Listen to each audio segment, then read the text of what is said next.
যুক্তরাষ্ট্রের নিউ ইয়র্কে অনুষ্ঠিত হলো ৩৪তম আন্তর্জাতিক বাংলা বইমেলা। এবছর বইমেলায় ২৫টির বেশি প্রকাশনা সংস্থা অংশগ্রহণ করে। মেলায় অংশ নিতে লেখক ও প্রকাশকরা ভিড় করেন।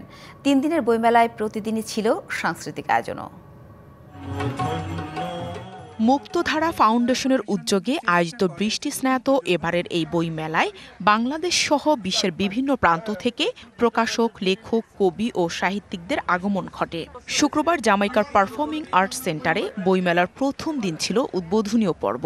ছিল সমবেত কণ্ঠে গান, প্রবাস প্রজন্মের শিশুদের নানা পরিবেশনা, নৃত্য, লোকজ সঙ্গীত সহ অনেক আয়োজন।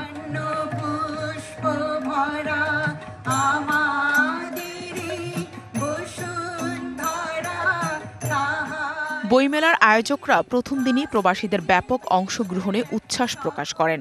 বাংলাদেশ আমাদের মাতৃভূমি, সেই বাংলাদেশের সবুজ শ্যামল গ্রাম ছাড়া ওই রাঙামাটির পথকে ঘিরেই আমাদের চিন্তা, ভাবনা, স্বপ্ন।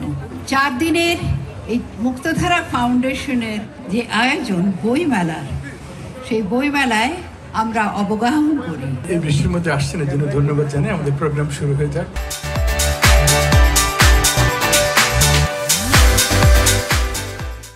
ফ্রাইডেতে যে এত লোক আসছেন এর জন্য আমরা কৃতজ্ঞ।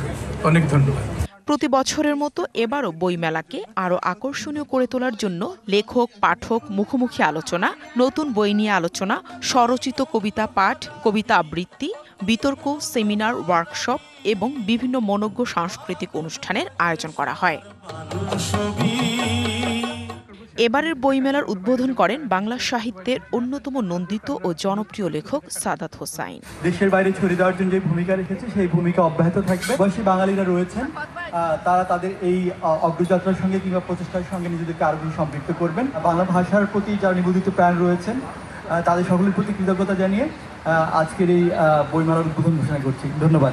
উদ্বোধনী অনুষ্ঠানে প্রধান অতিথি ছিলেন বাংলাদেশের যুদ্ধবন্ধু ফিলিপস টেইলর, অতিথি ছিলেন অধ্যাপক রেহমান সোবাহান, অধ্যাপক গায়ত্রী চক্রবর্তী, স্পিভাক সহ বিশিষ্টজনরা।